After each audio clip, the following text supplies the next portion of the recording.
Greetings, mortals.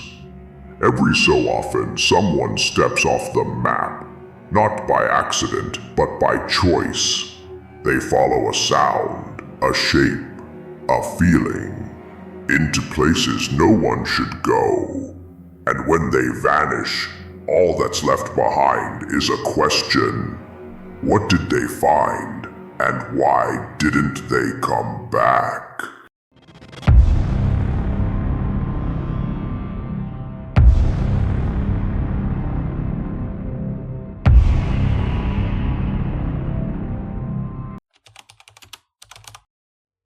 In the scorched stillness of the Nevada desert, wind scrapes across jagged rocks and abandoned mine shafts, empty mouths that whisper warnings.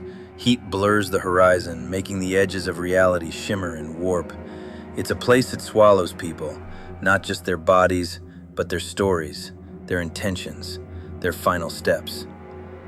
Half a world away, beneath the polished streets of Paris, another silence reigns, thick, airless, alive.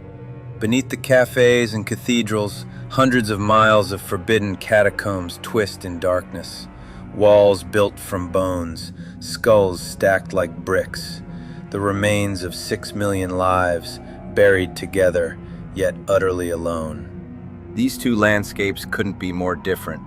One scorched and exposed, the other buried and forgotten.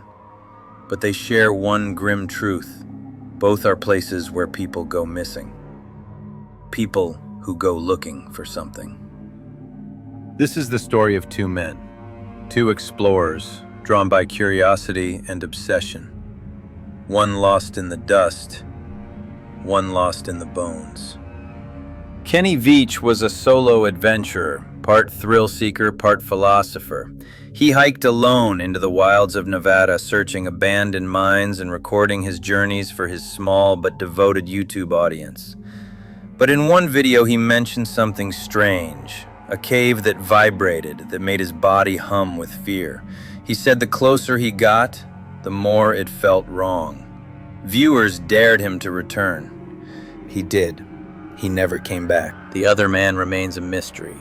No name, no background. Only a dropped camcorder found deep beneath Paris, in the uncharted dark of the catacombs. The footage it contained showed a man wandering, whispering, running. Then, nothing. Both men were chasing something. Truth, thrill, something else entirely. Their stories are different in detail, but identical in feeling. A quiet descent into the forbidden, and the unsettling silence that followed. Kenny Veach wasn't just another outdoorsman. He was a wanderer, a seeker, the kind of man who didn't just crave solitude, he thrived in it. Using the YouTube handle SnakeBitMGEE, Kenny shared his desert explorations, offering viewers a raw, unfiltered look at the abandoned places few dared to step into. He was drawn to the Mojave like it whispered something only he could hear, a place where danger wasn't just part of the thrill, it was the point. Kenny's videos showed him climbing into forgotten mine shafts, hiking sun-scorched ridges with no backup, no GPS, just a camera, a backpack, and a willingness to disappear for days. He built a modest following online, many of them fascinated by his almost reckless bravery. His ethos was clear. The wilderness was not to be feared, but respected and explored. But then came the M Cave. In a video uploaded in 2014, Kenny spoke casually about a strange encounter on one of his solo hikes. He described finding a cave unlike any he'd ever seen, shaped like a perfect capital M, embedded in the rock face of a remote canyon. But it wasn't the shape that unnerved him. It was the feeling. The closer I got, he said, the more my whole body began to vibrate. It was like my heart was being pulled out of my chest. He didn't go in. Instead, he turned back. Not out of fear, he claimed, but because he was alone and hadn't told anyone where he was. Still, the implication hung heavy. Something about that cave felt wrong. Viewers were immediately intrigued. The comments section buzzed with questions. What did he mean by vibrating? Electromagnetic fields? Sound resonance? Was it a government installation or something else? And inevitably, they dared him to go back. Kenny read those comments. He responded with a video saying he planned to return, this time better equipped. He knew people were skeptical. He wanted to prove he wasn't making it up. A few weeks later, he headed back into the desert. He was never seen again. On November 10th, 2014, Kenny Veach left for a solo hiking trip in the Sheep Mountains near Nellis Air Force Base, Nevada. According to his girlfriend, he was confident, excited even, to relocate the mysterious M Cave. But days passed with no word. He hadn't returned home. A search and rescue operation was launched. Helicopters scanned the terrain. Volunteers and family members joined the effort. Eventually, they found his cell phone near the entrance to an abandoned mine shaft, miles from where his car was parked. But there was no sign of Kenny, no footprints, no scent trail, nothing to suggest where he'd gone or what had happened. The desert had erased him. And it wasn't just the silence, it was the precision. The area where his phone was found had no sign of struggle, no evidence of animal activity. Even cadaver dogs came up with nothing. It was as if Kenny had walked into a tunnel of air and never returned. In the aftermath, online speculation exploded. Kenny's YouTube page and Reddit threads became digital shrines, clues pored over, analyzed, reanalyzed. For many, it felt impossible that a man so experienced in desert survival could vanish without a trace. And so the theories began. The first was suicide. Some pointed to comments Kenny made online about battling depression. He'd hinted at past struggles, and being alone in the wild can bring those demons to the surface. But his girlfriend, and many who watched his content, rejected the idea. He had made plans, he had left behind no note, and if he intended to end his life, why do it miles from the nearest road, deep in a desert he loved? The second theory was more sinister. That Kenny had stumbled too close to something he wasn't supposed to find. Nellis Air Force Base, after all, is home to classified military testing zones. Some believe the cave might have been an access point, an entrance to an underground base, a place with secrets that the government would do anything to protect. If Kenny had entered unauthorized space, would someone, something, have ensured he never left? Then came the stranger theories. One suggested that the vibrations Kenny felt weren't from technology, but from something older. Something not of this world, an energy field, a portal. A place where dimensions blur and crossing over means never coming back. It wouldn't be the first time desert myth spoke of thin places, where reality itself wears thin. Others leaned on folklore.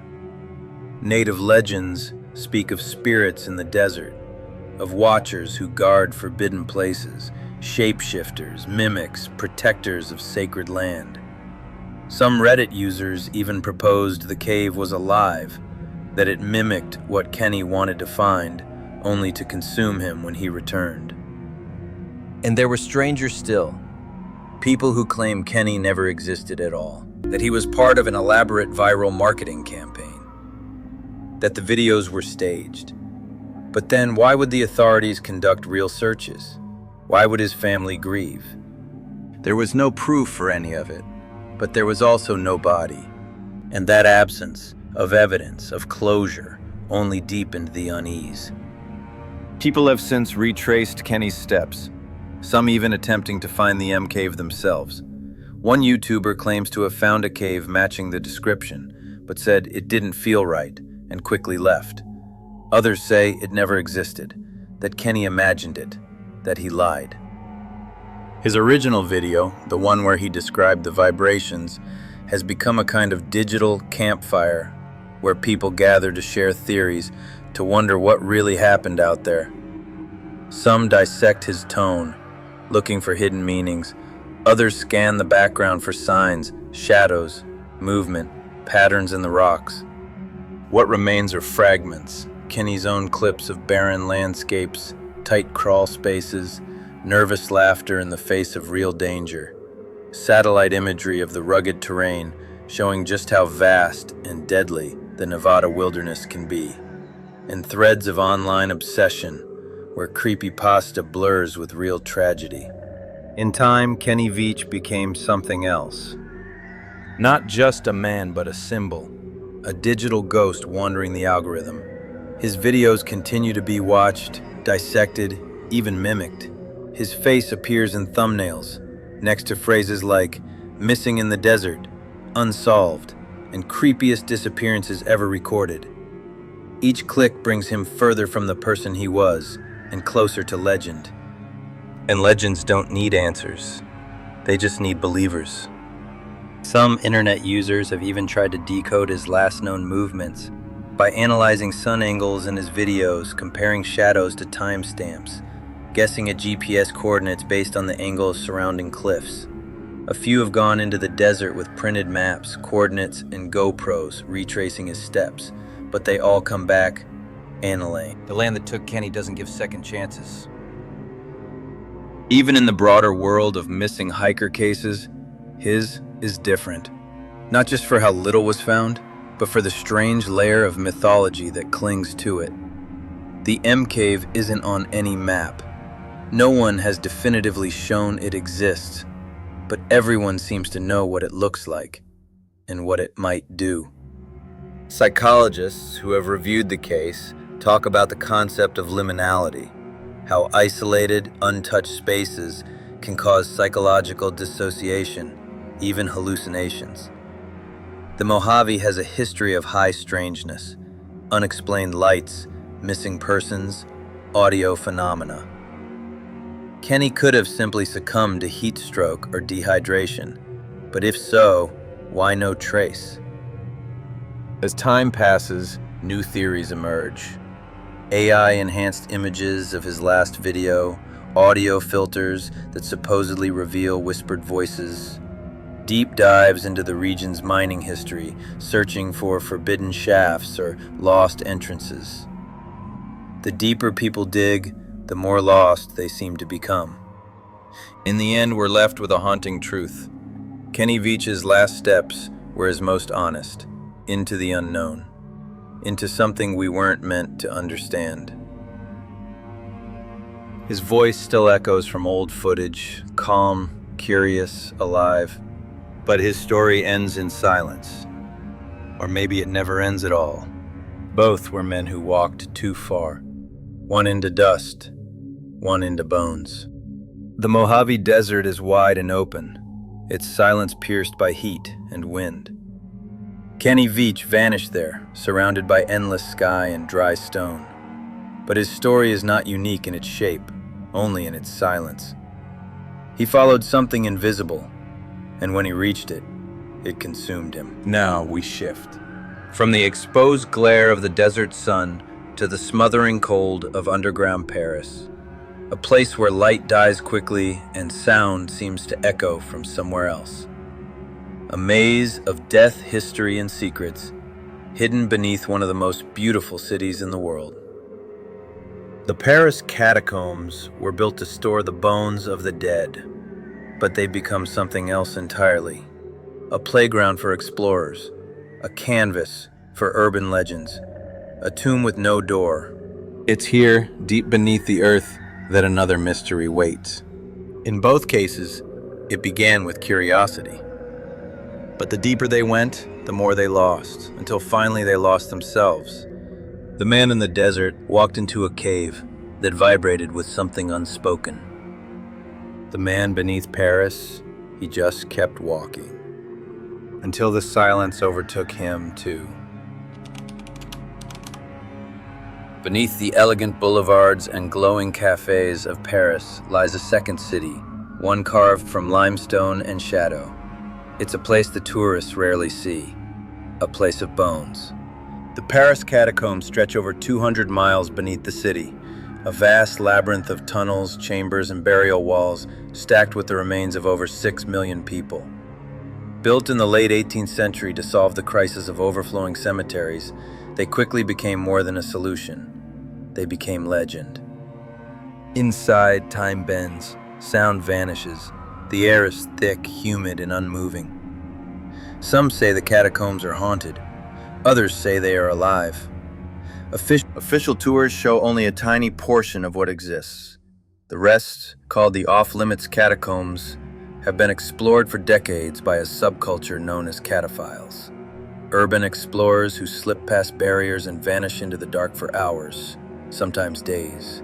They map forgotten routes, hold secret parties, create art no one else will see. Most return, but some don't. Sometime in the mid-1990s, a group of cataphiles discovered something that made even them turn back, a camcorder lying in the mud. It was found deep within the off-limits zone, far past the tourist corridors, in tunnels even veteran explorers avoid. The battery was dead, but the tape inside was intact. The footage has since become infamous. Blurry, low resolution, shaky. It begins with a man walking, alone. His flashlight flickers weakly over walls of stone and bone. He doesn't speak.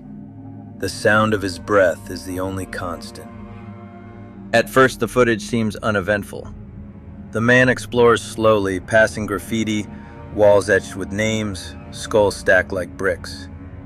But then, he hesitates.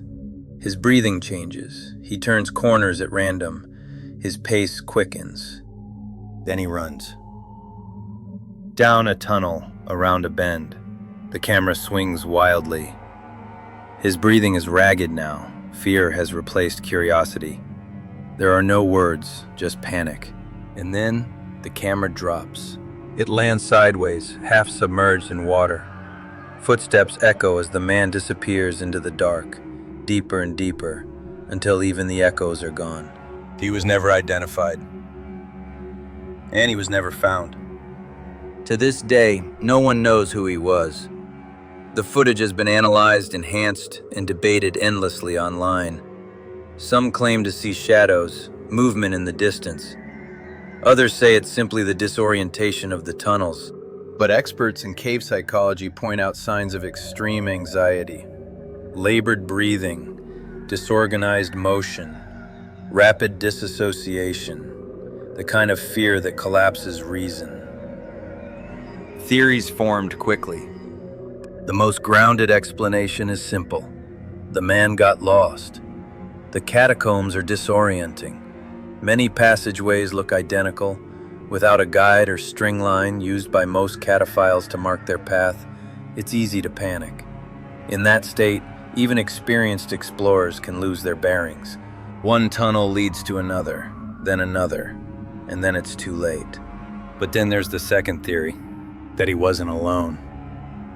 Some believe the footage captured something more, not a hallucination, but a presence, a shadow seen in a single frame, a second set of footsteps barely audible under the man's own. Some slow the video down and claim to hear whispers. Not French, not any language at all. Then there's the third theory, that he was drawn deeper by something else, that the catacombs aren't just tunnels, but a boundary, a veil, and that, like the M Cave in Nevada, he crossed into a space not meant for the living.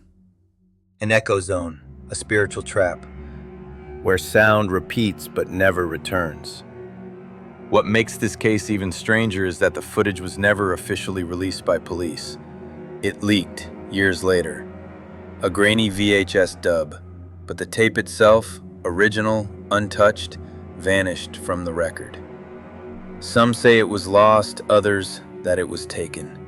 Still, the images endure. The low ceiling, the water-slick floor, the sudden lurching fear. Unlike Kenny Veach, this man didn't have a name, no YouTube page, no comments section. He was swallowed entirely. First by the catacombs, then by the legend. And yet both stories end the same way, with a final step taken too far into silence.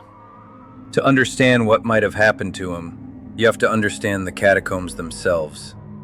Not just as tunnels, but as a psychological landscape. Originally quarry tunnels, these passages date back centuries. They were transformed into ossuaries when Paris's cemeteries became too crowded. Bones were relocated en masse in the late 1700s, organized into walls, patterns, even art. But the deeper sections remained untouched, raw, jagged, and sprawling. Maps exist, but they're incomplete. Explorers rely on memory, hand-drawn diagrams, and signs scratched into stone. Even expert cataphiles admit getting lost is easy, and not everyone wants to be found. Some areas are said to be cursed. One section, dubbed the Gates of Hell, is rumored to cause electronic equipment to fail. Another, a narrow crawl space known as the Belly, has been blamed for multiple panic attacks and even hallucinations. Inside these tunnels, time disintegrates. Lights reflect off damp stone in ways that confuse depth and distance. The mind starts playing tricks. Sound travels unpredictably. You hear things, or think you do. That's why skeptics say the tape shows nothing more than a man losing control. Maybe he ventured too far. Maybe he dropped his trail string. In that moment, with no exit and no bearings, panic took over. Fight or flight kicked in, and in those tunnels, there's only one direction left: deeper. But others disagree. They point to inconsistencies in the footage, marks on the walls that seem to change between frames, unusual patterns in the audio waveform. One frame shows what some describe as a face, not reflected, but watching. It's subtle, almost imagined. But it's there. Theories emerge from these details. That there are chambers deeper than the maps show. That the man stumbled onto a ritual site. That he wasn't the first to enter and wasn't alone when he did. Cataphiles tell stories in hushed tones. Of hidden rooms lit by candles. Of masked figures. Of bones arranged in unnatural patterns. Of whispers that start when the light goes out. They call it urban myth, but the tape made believers out of many. And then there's the echo theory, that some parts of the catacombs act like audio traps, not just reflecting sound, but duplicating it, stretching it, transforming it. If true, then the whispers on the tape might not be voices at all, but echoes of the man himself, played back wrong. Like a message returned broken. The camera's sudden drop remains the most disturbing moment. Experts say it suggests a stumble, a slip. But the positioning of the fall, angled precisely, still recording, feels intentional. Some even claim he set it down, as if he knew he wouldn't need it anymore. Urban explorers continue to chase this mystery. Some have returned to the suspected tunnel. A few claim to have found the exact spot, matching graffiti patterns, mineral stains, but nothing else. No gear, no sign, just stone, water, silence. Just like Kenny Veach, the man beneath Paris has become a myth, and perhaps that's what he always was. Another soul pulled too far into the unknown. Over the years, the footage has become something of a rite of passage. New urban explorers watch it before their first descent. It's spoken of in the same breath as cursed films or found footage horror, except this one is real. And still, no one has claimed the camera. No missing person report has ever matched the man's description. No friend or family has come forward. The lack of identity only fuels the legend. Was he a drifter, a filmmaker, a thrill seeker who went too far? The catacombs are full of graffiti, yes, but also art. Strange installations that shift over time. A piano once found sitting deep underground with its keys ripped out. Mannequins arranged in ritualistic poses. Rooms painted entirely black with symbols scratched into the surface. Some of these are pranks. Some are messages. And some are warnings. Cataphiles talk about these spaces with reverence. Not fear exactly, but respect. They know the tunnels have moods, places that feel cold even when they shouldn't. Places where lights dim without reason, where compasses spin. They describe the silence as oppressive, something that presses against the skull. That silence is what got to him, they say, the man with the camera. But some say he didn't panic. He surrendered. There's a theory that he found something he'd been looking for all along. That the moment he dropped the camera, he had crossed some kind of threshold. That running wasn't out of fear, but out of joy, or obsession, or madness. That he kept going, not away from something, but toward it. In this theory, he didn't get lost. He was chosen. Whether metaphor or mystery, his story, like Kenny's, has grown beyond its facts. The footage remains, the questions remain, but the man does not. And maybe that's the lesson, that some places aren't meant to be solved, that some doors, once open, don't close. He stepped into the dark, the world blinked, and he was gone. Kenny Veach went looking for a cave that pulsed with something unnatural. The man beneath Paris walked deeper, even as the bones around him whispered otherwise. Both disappeared into their obsessions, and both left us watching, wondering, waiting.